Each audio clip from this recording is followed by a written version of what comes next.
Okay, so what we're going to talk about now is we're going to talk about alcohol and eating out. Now, this is the biggest worry that a lot of people have, especially when they're going through a dieting phase, because they want to still have the social aspects of going out with their friends, families, loved ones, which is completely understandable. And again, I do want to make sure that you do get the most balance out of this entire journey whilst also enjoying your time outside of the gym and outside of the training program. Now, again, I do want you to also reflect on the idea that your goal is important. It's important for me, but also it's important for you. So maybe sacrificing certain nights out or even certain foods and drinks is not necessarily going to hinder such a massive amount of your life. Because again, as we talked about, especially when we've had conversations about your goals, especially on why it's important, then this should be something that is going through the back of your head. But at the same time, I still want to make sure that you are getting the most out of it, especially while maintaining a good social life.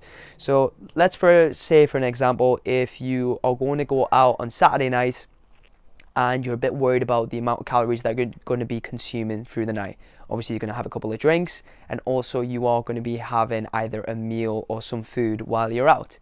Now, the thing that I explain to my clients the most is that when it comes to calorie consumption, you have to look at it as a 24-hour window. Okay, so you've got from the time that you wake up till the next day. Okay, now we already have a set calorie account for that day, so you need to focus on actually hitting that calorie target throughout the time that you're going to be spending out. So if you know that you're going to be consuming quite a bit later on in the night, the most important thing that you should be doing is pushing your calories back. Now, this is what we call intermittent fasting. Now, let's not get too fancy with it and let's not get too excited. All we're doing is pushing the meals back, and this should be used sparingly. We don't want to be trying to build a terrible relationship with food and constantly going on to intermittent fasting where we fast for very long hours of the day, going into like 4 or 5 o'clock in the afternoon and not eating until like 6 o'clock in the afternoon the next day. Use it strategically. If you go through a situation where you struggle to understand this, please drop me a message and we'll go through together. However, when it comes to actually going for an intermittent fasting stage, you want to be pushing your meals back to say as far as you can, probably 1 to 2 o'clock in the afternoon.